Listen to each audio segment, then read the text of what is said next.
નમસ્કાર દર્શક મિત્રો, હું છું રૂપલ લુણીચિયા. સંપૂર્ણ ન્યૂઝમાં આપનું સ્વાગત છે. બનાસકાંઠા જિલ્લામાં ભારતમાલા રોડ પ્રોજેક્ટ અંતર્ગત જમીન સંપાદનનો મુદ્દો વિવાદનું કેન્દ્ર બન્યો છે. જમીન સંપાદન માટે અપાતા વળતરથી નારાજ ખેડૂતોએ આજે પાલનપુર ખાતે જિલ્લા કલેક્ટર કચેરી ખાતે રજૂઆત કરી હતી.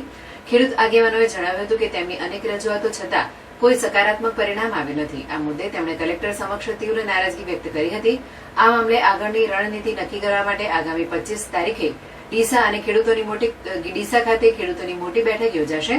આ બેઠકમાં મોટી સંખ્યામાં ખેડૂતો એકત્રિત થઈને આંદોલનની આગળની રણનીતિ ઘડશે. ખેડૂતોએ ચેતવણી આપી છે કે જો તેમની માંગણીઓનું યોગ્ય નિરાકરણ નહીં આવે તો તેઓ આંદોલનાત્મક માર્ગ અપનાવશે. જમીન સંપાદન માટે યોગ્ય વળતર મેળવવા ખેડૂતો દ્રઢ નિર્ધાર સાથે લડત આપવા તૈયાર છે. અત્યારે આપણા માન્ય કલેક્ટર સાહેબશ્રીને રજૂઆત કરી છે કે અમારા વિસ્તારની અંદર ભારતમાલા રોડ નીકળે છે. એના અનુસંધાને અમે ખૂબ રજૂઆતો કરી, ખૂબ આવેદનપત્ર આપ્યા, પણ અમને ખેડૂતોને પૂરતું વળતર આપેલું નથી. અમારા વીટરના 20 રૂપિયા અને ઉદ્યોગપતિઓના 4500 રૂપિયા, એટલે એમને 5 થી 7 કરોડ રૂપિયા આપેલા છે અને અમારા ખેડૂતોને 2 લાખ રૂપિયા આપેલા છે. અમે સરકારશ્રીને કહેવા માંગીએ કે તાત્કાલિક અમને ઊંચું વળતર આપે એવી મારી માગણી છે. એના અનુસંધાને અમે દિયોદર 19 તારીખે મળ્યા હતા.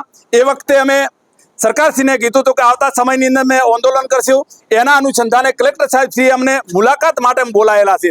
અત્યારે અમને 10 દિવસ માટે આપણા કલેક્ટર સાહેબ છે વિશ્વાસ આપેલો છે કે તમને યોગ્ય વળતર કરી આપીશું. પણ અમે કહેવા માંગીએ છીએ કે જે દિયોદર અમે મળવાના હતા 25/7/2025 એ સ્થળ બદલાઈ અને અમે ડીસા આપણા પ્રાંત અધિકારી સાહેબશ્રીને આવેદનપત્ર આપશે.